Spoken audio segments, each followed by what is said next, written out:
Hi, on this episode of Beauty for Ashes, I'm going to be focusing on healthy eating and fitness. We're going to start with the fitness portion.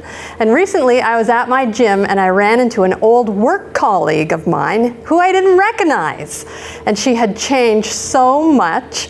It's Adrienne. Hello. And at first I thought it was your hair. You recognized me, I didn't recognize you. And I said, you look so different. Well, my hair had changed. True. It used to be very, very, very blonde. Right. But, yeah. So, and then you disclosed to me that you had lost a ton of weight. Mm-hmm. Tell me what that journey has been.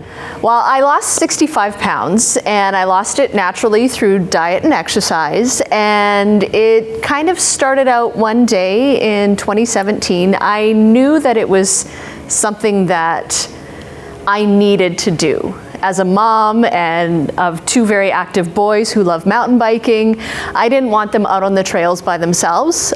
And I knew that in my current state of health, I wouldn't be able to be out there and ride with them.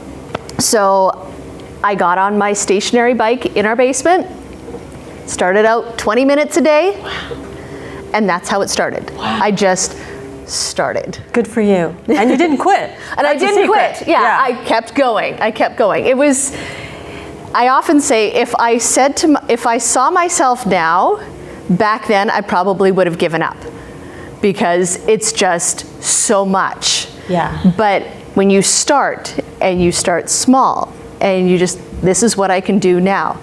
And it gradually builds and builds and builds and builds. Yeah, and sometimes putting on your running shoes and going to the gym is enough for a day, but you've done it. Mm-hmm. So it's a habit and it's a pattern. And did you always struggle with weight? Yes, I've been on a doctor-sanctioned diet since I was probably 7 or 8 years old. Every time I went in for a doctor's appointment, the annual checkup with my mom, the doctor would be like, she needs to lose weight. Here's the 1,200 calorie diet, hard-boiled eggs, and yeah, it was the 80s. Okay. So, and that was one thing I said when I became a mom, I would never put that kind of pressure and my weight loss hang-ups on my children. I will model healthy eating, I will model a healthy lifestyle. It took me a while to get there because my kid was 7 or 8 years old, my oldest, when I began, so. And tell me some of the weight loss myths or whatever. I know that you love to lift weights. Mm-hmm. And yet I think a lot of women will say, oh, I don't want to bulk up. And so tell me a little bit about the weightlifting component, why you love it, and what a difference that makes for you personally. Well, first off, you're not going to bulk up. You don't have the hormone profile unless you're taking additional hormones to build the kind of muscle where you're going to look like a man. You're just not going to do it. I find that I can burn just as much calories and get a better workout lifting weights for an hour than sitting on a spin bike or running on a treadmill for endless hours and not really building any kind of muscle density and bone density. I'm always surprised at the women when I go to an aerobics class or a spin class or something who are my age, which is a senior, I have to admit, but they don't stick around to do weights. And that always confuses me. Do you have any insight into that? That's probably the 80s Jane Fonda. Yes. Fallback, right? Yeah. It was always cardio, cardio, cardio, cardio, but now you're finding you need the weightlifting aspect to, like I said, build that bone density, that muscle density.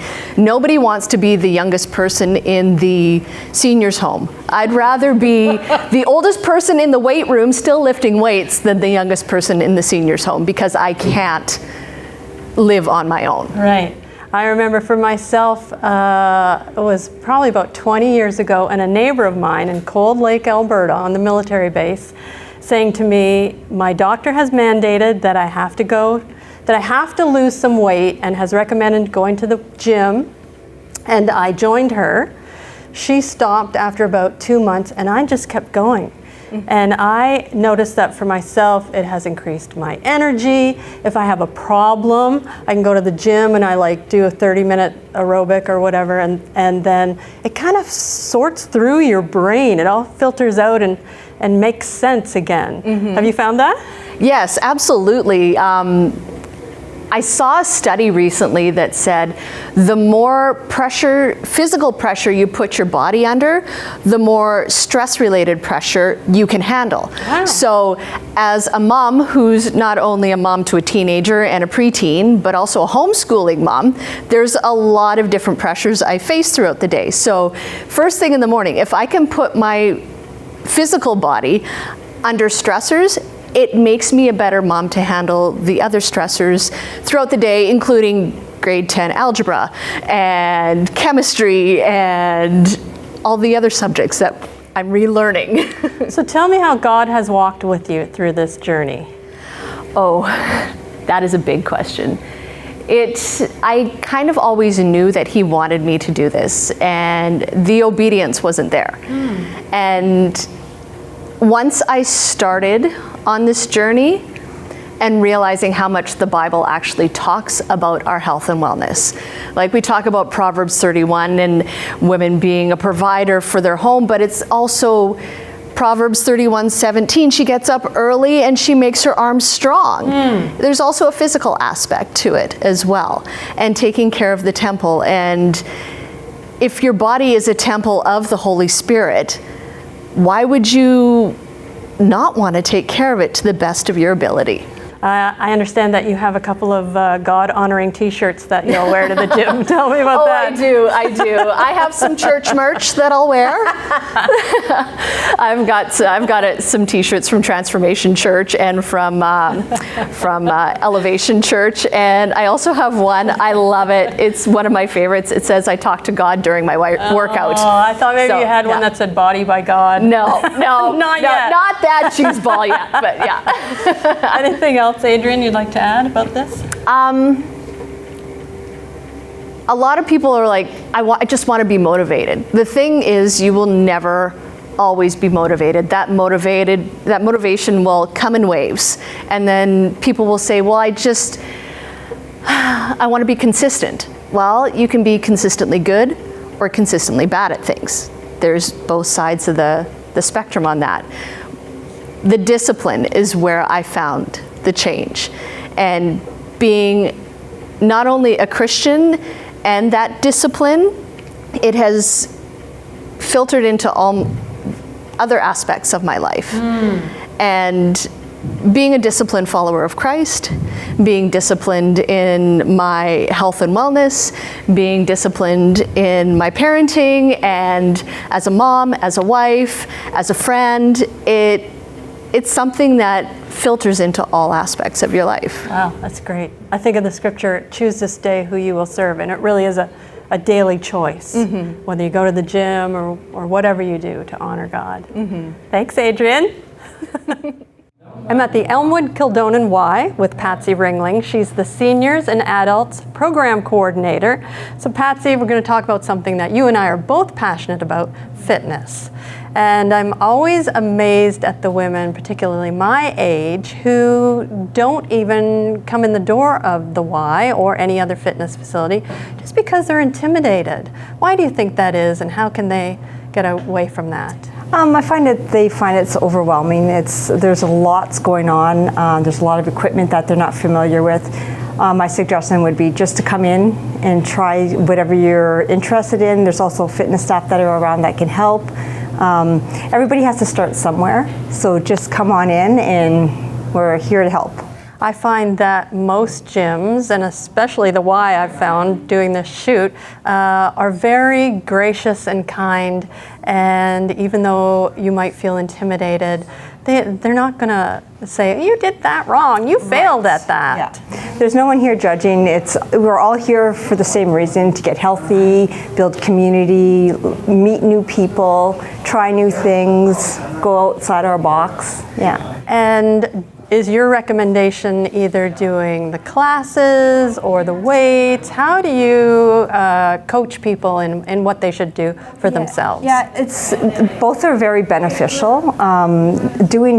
So it depends on your character as well. Some people like to do the fitness classes because they can just take it. They don't have to know anything. They just take the class and go. You meet great people. The music's great. The instructors are wonderful.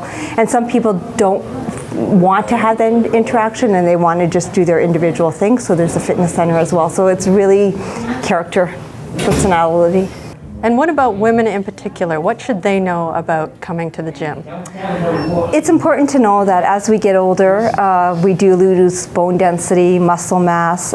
It's like 3 to 5% every decade, so that's huge. Wow. Yeah, so if you keep active, you're going to slow down that process.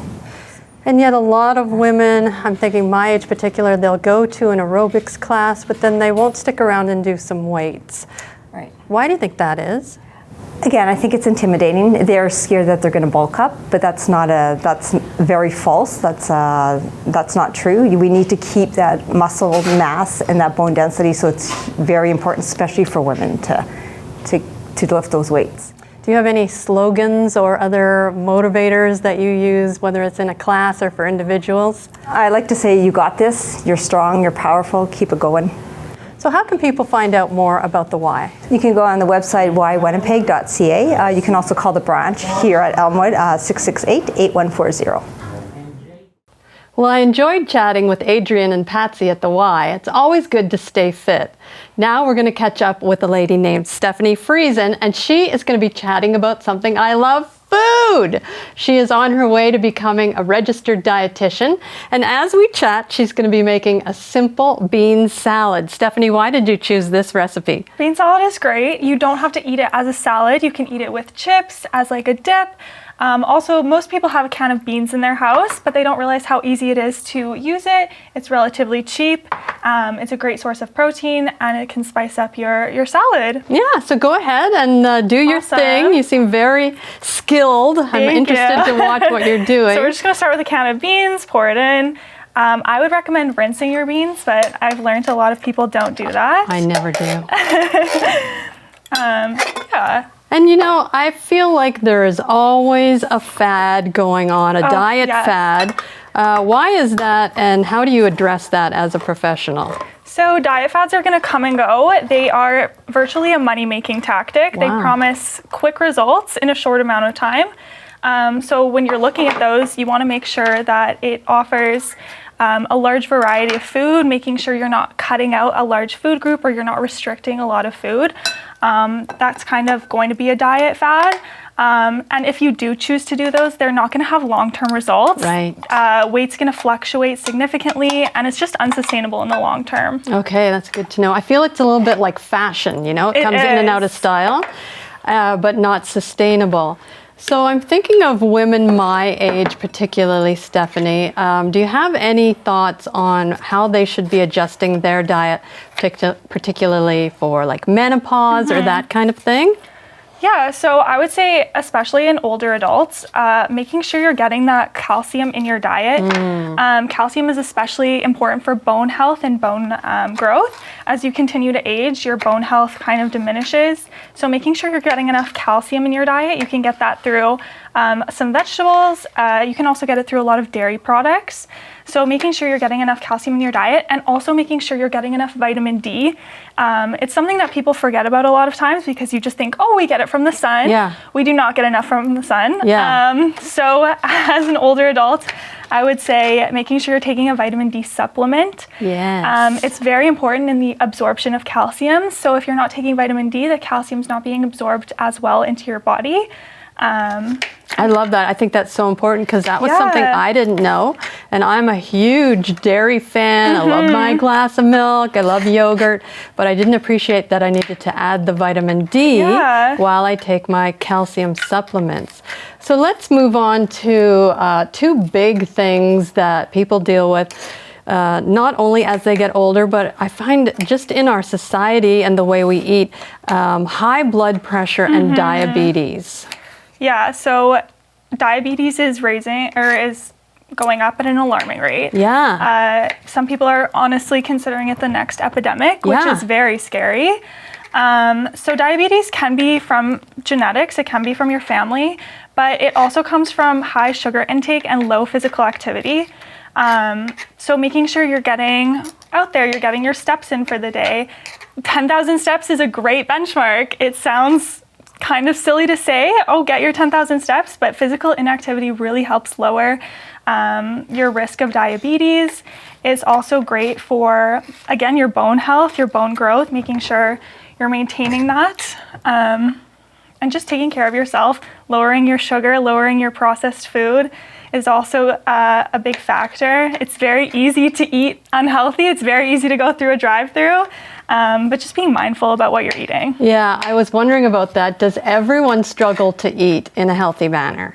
It is easy to eat unhealthy, Yeah. but just like anything, the more you practice, the easier it gets. So you can make adjustments in your lifestyle that make it easier to eat healthy. But the more you practice it, the easier it's going to get, the easier it's going to be mindful about what you're eating and how you're eating. Yeah. And now what are you doing now with the salad? So I'm making it wonderful. We're still just mixing in our vegetables. So Okay. I cut peppers into bite-sized pieces. You can put the whole pepper in. You can put however much you want. Yeah. I'm going to add an avocado. Yeah, I See if find this one's good. recipes I've learned can be very forgiving. Like my husband always says, follow the recipe the way it is the first time you make something, and then adjust it. Oh, but, yeah. but I tend to be more creative with my cooking. That avocado has seen better days. Okay, it still works. Avocados are also pretty forgiving. Now you're even putting the dark part in there. I'm surprised about that. You can scoop it out. It's really a preference thing. Okay, but it won't affect the taste. It shouldn't. Okay. I hope. Now, when I was pregnant with my third child, I had gestational diabetes. Yes. And that was the first time anyone, and I was a huge fad dieter when I was younger. I would fast and then I would binge and all this kind of stuff. But when I went to the dietitian and learned about diabetes, gestational diabetes, which is when you have diabetes when you're pregnant, I learned so much. And even though that baby is like over 30 now, there's still some principles that I use that I probably will always use. One being, if I'm going to have something sweet, eat something substantial first and then have something. And why is that a good principle? You shouldn't, if you want to eat something, for sure, fill that craving, but you don't want to just fill up on something sweet. You want to have something more substantial so you're not just eating something sweet. So if I have a cookie, I can have it with carrots and maybe hummus to fill me up, add a little bit more fiber to my diet, add a vegetable to my diet, opposed to if I didn't do that, maybe I would have 3 cookies or 4 cookies. Yeah. So do you think there's something that you should, like if you were going to tell somebody there's one thing that I wish everyone knew they should limit or they should put into their eating plan, what would that be? So I think a big misconception about nutrition is what should I take away? What should I take away? Yeah. And I think we should be focusing on what can I add to my diet. So if you want to have comfort food is awesome. You're going to have comfort food. If you have a long, stressful day, you're going to want to eat something that's easy. So if I want to eat macaroni and cheese, I'm going to have that. But what can I add to my diet now? Maybe I add some cottage cheese to the cheese sauce, add a little bit more fiber, a little bit more protein. Okay. Maybe I add some broccoli in with it just to add a vegetable. It's not about what taking away from my diet, it's adding to my diet. Okay. But you can also drink more water. I highly recommend everybody drink more water.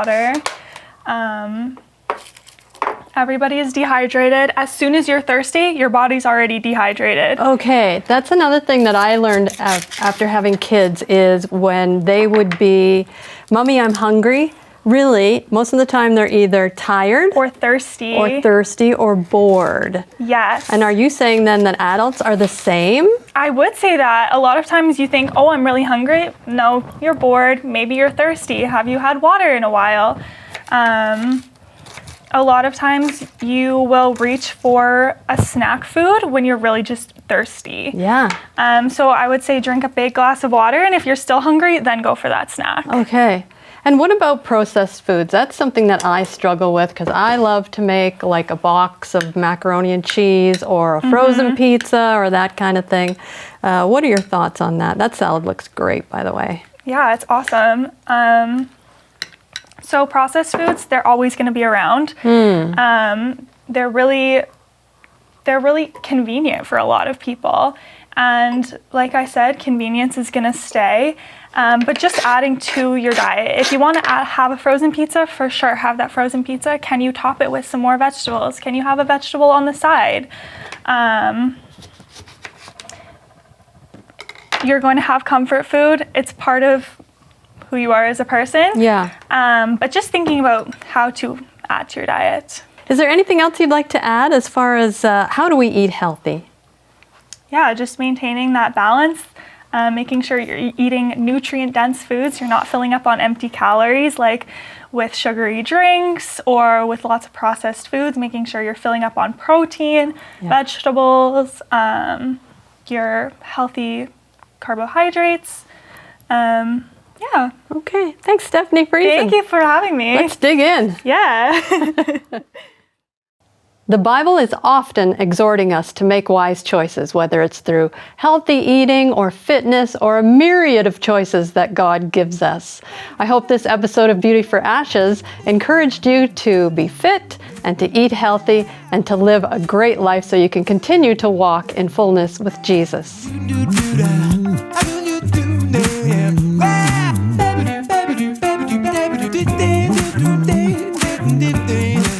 Do